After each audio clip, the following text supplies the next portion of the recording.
स्वागत है आप सभी को अपने चैनल मैथ कैलकुलस पॉइंट में। आज के इस वीडियो में कक्षा 10 के प्रश्नावली 3.2 के तीसरे नंबर क्वेश्चन देखेंगे। तीसरे नंबर क्वेश्चन में दिया है अनुपातों A1/A2, B1/B2 और C1/C2 की तुलना कर ज्ञात कीजिए कि निम्न रैखिक समीकरणों की युग्म संगत है या असंगत। तो इस क्वेश्चन को करने से पहले दो चर वाले रैखिक समीकरण के व्यापक रूप को देखेंगे। तो दो चर वाले रैखिक समीकरण का व्यापक रूप होता है a1x plus b1y plus c1 बराबर 0। ये हो जाता है समीकरण 1। और a2x plus b2y plus c2 बराबर 0, ये हो जाता है समीकरण 2। तो ये होता है दो चर वाले रैखिक समीकरण का व्यापक रूप। अब देखिए रैखिक समीकरणों की युग्म कब संगत होगा और कब असंगत होगा। तो ये पहचानने के लिए यहाँ देखते हैं रैखिक समीकरणों के युग्म संगत होंगे जब a1/A2 बराबर नहीं हो b1/B2 के। एक शर्त ये हुआ। और दूसरा शर्त ये होता है यदि a1/A2 बराबर हो b1/B2 बराबर हो c1/C2 तो भी रैखिक समीकरणों के युग्म संगत होंगे।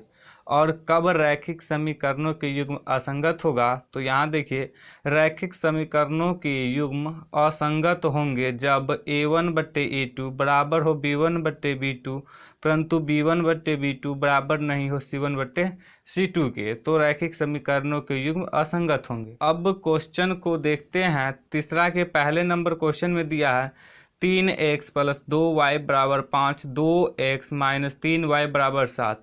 तो अब देखिए इसको दो चर वाले रैखिक समीकरण के व्यापक रूप से तुलना करेंगे।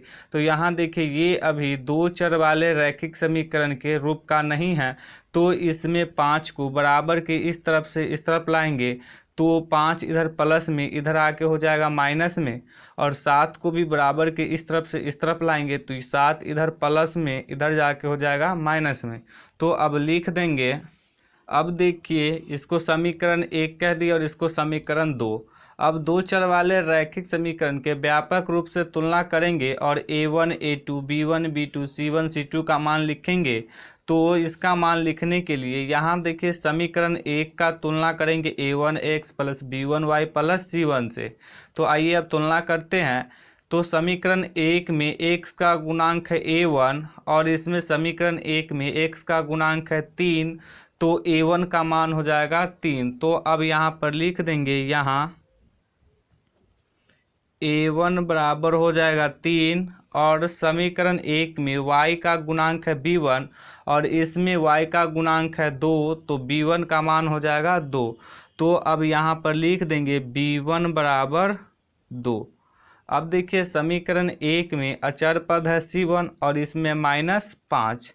तो c1 का मान हो जाएगा -5। तो अब यहाँ पर लिख देंगे c1 बराबर -5। अब समीकरण 2 को तुलना करेंगे। तो समीकरण 2 में देखिए x का गुणांक है a2 और इसमें x का गुणांक है 2। तो a2 का मान हो जाएगा 2। तो अब यहाँ पे लिख देंगे a2 बराबर 2। अब देखिए समीकरण 2 में y का गुणांक है b2 और इसमें y का गुणांक है 3। तो b2 का मान हो जाएगा -3।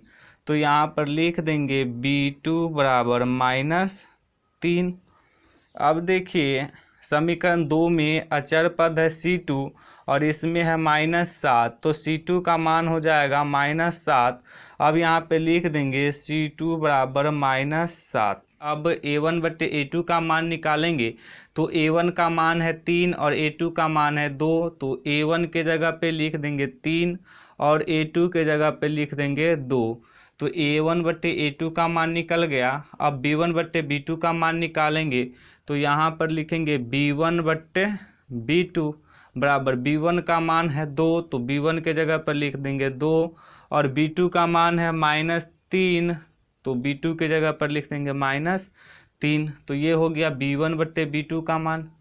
अब c1/C2 का मान निकालेंगे। तो यहाँ पर लिख देंगे c1/C2। अब देखिए यहाँ से ही पता चल रहा है कि 3/2 बराबर नहीं है -2/3 के। तो C1/C2 का मान निकाले तो भी चलेगा और ना निकाले तो भी चल जाएगा। तो चलिए निकाल देते हैं। तो C1/C2 का मान हो जाएगा -5/-7, माइनस से माइनस कैंसिल हो जाएगा, तो ये हो जाएगा 5/7। अब देखिए 3/2 और -2/3 बराबर नहीं है, तो अब यहाँ पर लिखेंगे चूँकि 3/2 बराबर नहीं है 2/-3 के। तो यहाँ देखिए 3/2 मान था A1/A2 के, तो यहाँ पर दे देंगे, इसीलिए A1/A2 बराबर नहीं है B1/B2 के। तो यहाँ देखिए ये A1/A2 बराबर नहीं है B1/B2 के, तो रैखिक समीकरणों की युग्म संगत होगा या असंगत। तो देखिए हम देखे थे कि यदि A1/A2 बराबर नहीं है B1/B2 के, तो रैखिक समीकरणों की युग्म संगत होंगे। तो इसका युग्म जो होगा संगत होगा। तो अब यहाँ पर लिख देंगे, अतः दिए गए रैखिक समीकरणों के युग्म संगत है। प्रश्न में हमको यही निकालना था कि रैखिक समीकरणों की युग्म संगत है या असंगत है। तो हम निकाले हैं, तो ये युग्म संगत हुआ है, तो यही हो जाएगा आंसर।